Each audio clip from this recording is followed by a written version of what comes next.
Olá a todos, eu sou Carlos Chiattoni, eu estou aqui acompanhado de 3 eminentes colegas.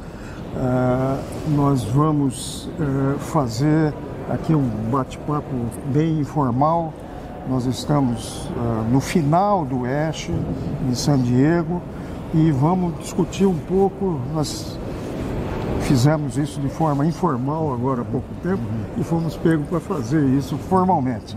De sorte que vamos, cada um de nós, um pouco expor aquilo que chamou mais atenção nesse ASH, que nós tivemos uma presença brasileira fantástica, não sabemos exatamente o número, mas certamente pouco mais ou menos 200 brasileiros estiveram presentes. Vamos começar com quem? Vamos lá, pode ser. Vamos lá. Eu gostaria de já chamar a atenção sobre o primeiro trabalho apresentado agora no Late Breaking Abstract. A doutora Lori Sen trouxe dados impressionantes da combinação tafalena associada com rituximab em pacientes com linfoma folicular, com doença recaída e refratária. A impressão que nós temos é de que a droga encontrou o nicho perfeito, né? A gente já tinha essa percepção com relação aos dados de difuso de grandes células, e eu acredito que em breve, se nós estivermos disponíveis, isso será adotado na nossa prática clínica. É interessante que a gente estava conversando ali, e o Jorge até fez uma observação, que é o primeiro ensaio clínico que você usa 2 anticorpos anticelular B, o TAFA e mais o rituximab. Com mecanismos semelhantes, né? Inclusive, né? Do ponto de vista da ativação do sistema imune, do complemento, né?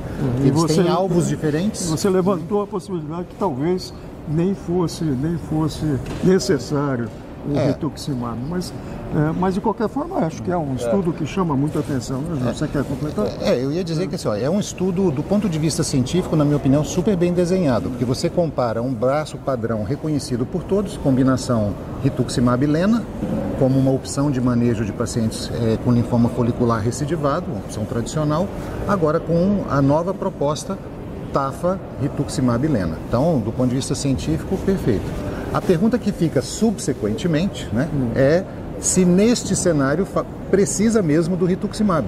Se não poderia ser só TAFA e lena, né, como tendo um efeito semelhante. Mas isso fica para frente. Só queria, antes de passar a palavra a você, dizer que nós convidamos o Dr. Marek, que é o sênior desse estudo, e ele estará presente na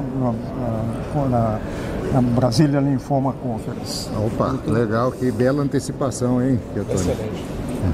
Você, como é que você viu a parte da terapia celular, que você está mais... Eu acho, professor, que a terapia celular, ela teve os seus momentos mais altos nos ASHs anteriores, né? Eu acho que a vinda dos bispecíficos e também das drogas-alvos, né? Como vocês estão comentando agora da tafalena, por exemplo, ela está abalando aí, sobretudo, o universo do transplante autólogo, né? Mas eu acho que no Late Breaking Abstract a gente teve um dado, na minha opinião, que é histórico, né? Françoise Bernardin, que é uma pioneira no tratamento de crianças com anemia falciforme, mostrou 10 anos de segmento de crianças que receberam Bursai como condicionamento e ATG como profilaxia, comparando com outro braço, um estudo randomizado, que é o Standard of Care, que é justamente a transfusão crônica e o uso de IDREA. Então, a randomização ela foi de acordo com a disponibilidade de doadores. Aqueles que tiveram e aceitaram o transplante foram transplantados, e os que não tiveram foram o braço controle. E os resultados são impressionantes, porque ela mostrou claramente imagens belíssimas de estenose arteriais em que foram revertidas com o advento do transplante, né? E ela foi também com 10 anos de segmento, ela conseguiu mostrar a qualidade de vida do ponto de vista cognitivo, físico, desempenho escolar. Realmente a Françoise, ela definitivamente escreve o nome dela na história dos pioneiros que estão tentando... E é interessante você falar da Françoise, que é um estudo francês, e dizer que nesse Late Breaking, dos 6 trabalhos, 3 eram franceses. Exatamente. Um canadense e só um americano. Exatamente. Muito bem observado. Eu queria, não sei se você... Comenta você e eu se puder, acrescimo alguma coisa. Em relação ao último estudo, que de alguma forma está mostrando que o transplante como consolidação no linfoma de célula do manto está cada vez mais. Esse estudo não é definitivo, você pode comentar até por quê, mas é um caminho mostrando que o transplante, provavelmente, nos pacientes você tem uma resposta profunda, talvez não seja necessário. Eu entendo que essa já era uma percepção da nossa prática clínica, a gente já tinha essa ideia de que o transplante autólogo para linfoma de células do manto poderia ser desnecessário na era das novas terapias, né? Infelizmente, nós não temos tantos dados ainda na apresentação do que foi feito nesses pacientes. A randomização que foi feita foi posterior à indução, né, a tida a indução. Então, nós não sabemos exatamente quais foram as terapias que foram utilizadas, o volume, né, de quimioterapia e de medicação que foi utilizado. Se foi utilizado ou não IBTK e com qual frequência foi utilizado IBTK para conseguir alcançar essa resposta. Mas algo que me chamou muita atenção nessa apresentação é que, independente dos fatores que foram analisados, por exemplo, MIP baixo risco ou MIP alto risco, não fez diferença nenhuma. O transplante não acrescentou nada nem para os pacientes com maior risco. Desculpa, Jorge, mas talvez você completar isso que eu vou levantar a bola para você. É importante a gente saber que isso não pode, essa informação não pode ser transferida para a prática diária nossa. Basicamente, o próprio autor reconheceu isso, porque a metodologia para avaliar a doença residual mínima foi uma metodologia com muito mais sensibilidade do que aquela que se usa na prática, mesmo nos Estados Unidos, como foi levado. E a pergunta que foi, será que isso, você avaliar a doença residual mínima com menos sensibilidade, pode ter o mesmo efeito?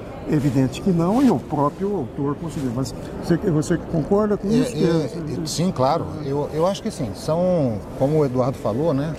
A partir dos dados do Triangle, que foi apresentado aqui no ASH mesmo, se não me engano, há 2 anos atrás, e atualizados agora, mostrando que uma estratégia sem transplante obtém resultados em termos de sobrevida e de progressão melhores do que a estratégia com transplante sem a nova tecnologia, sem o inibidor de Bruton quinase.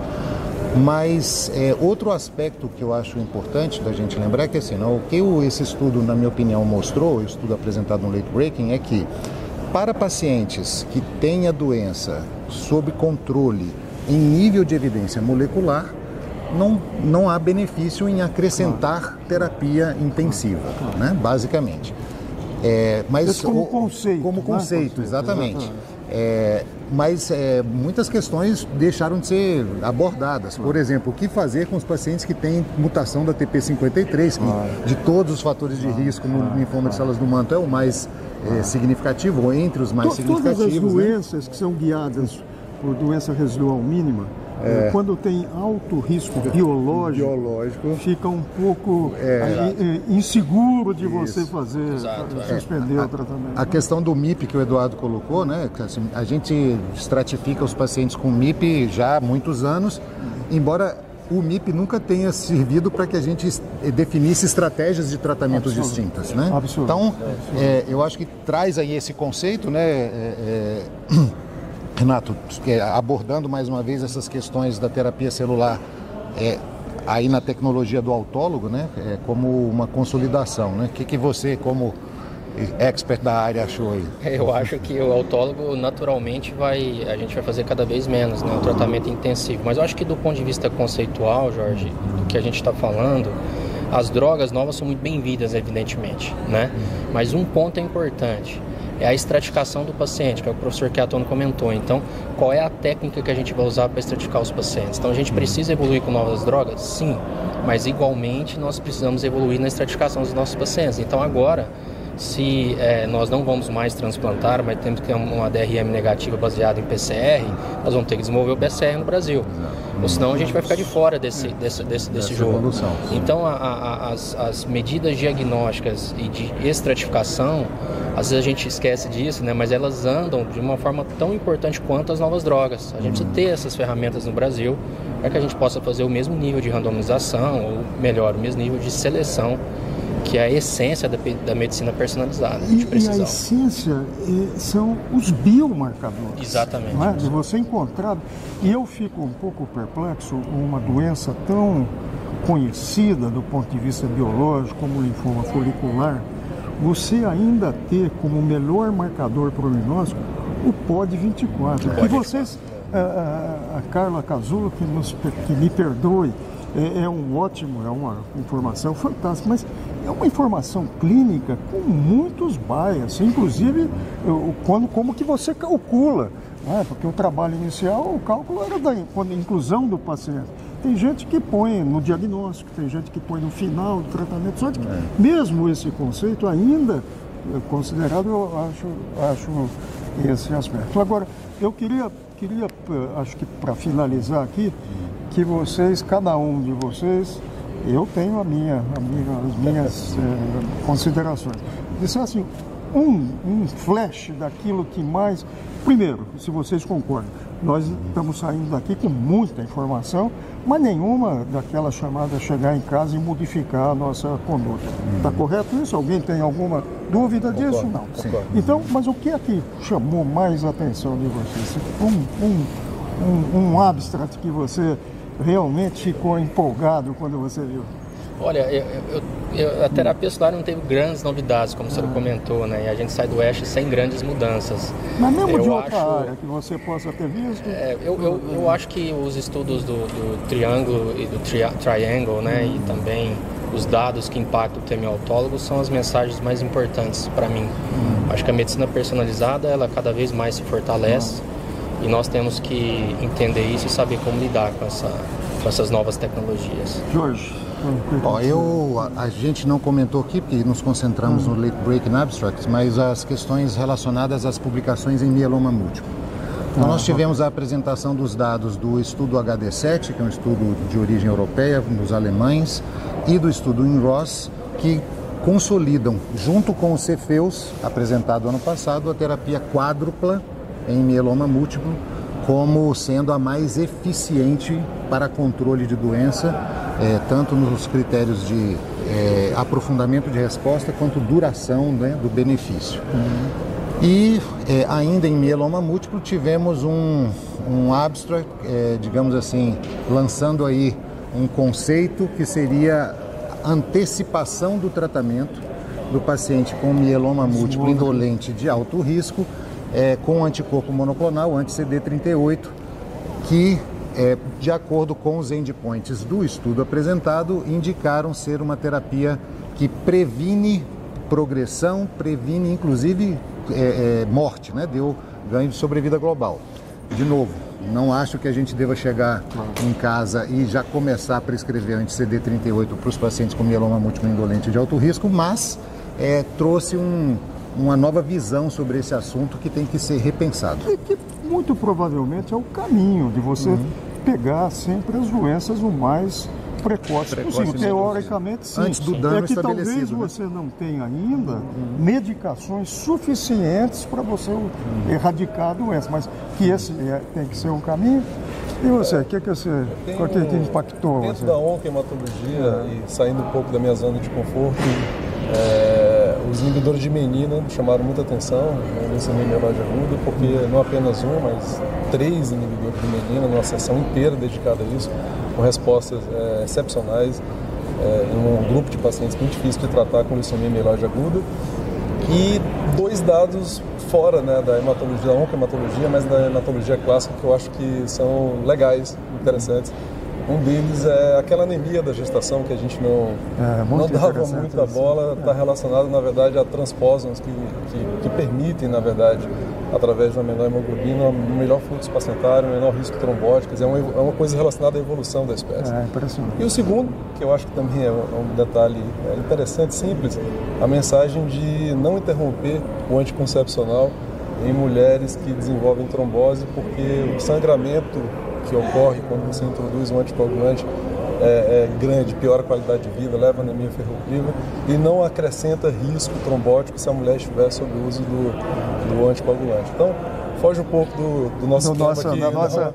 Da nossa área de conforto. Mas eu achei interessante. Mas eu ia falar outra coisa, mas quero dizer que foi apresentado agora um estudo muito relevante em relação a anticoagulantes diretos, mostrando que havia alguma suspeição de que você poderia usar uma dose menor com um efeito preventivo de trombose e com menos risco.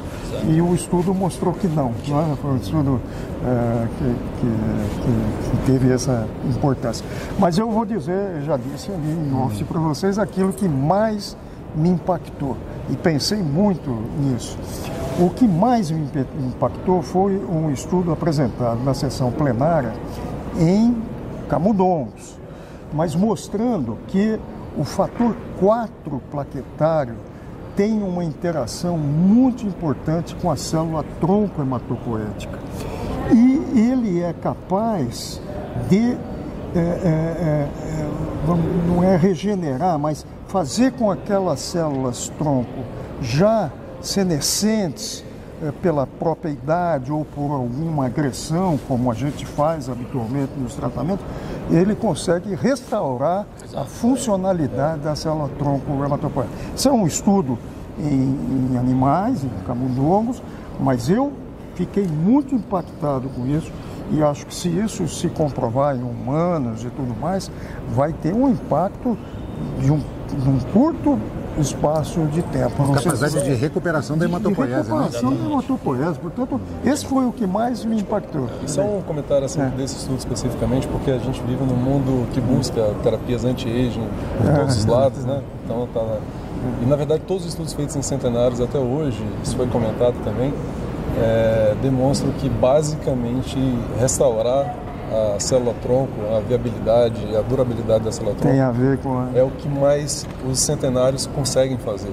Por que razão eles conseguem fazer isso, a gente não sabe. E talvez mas começa a abrir uma porta. Exato.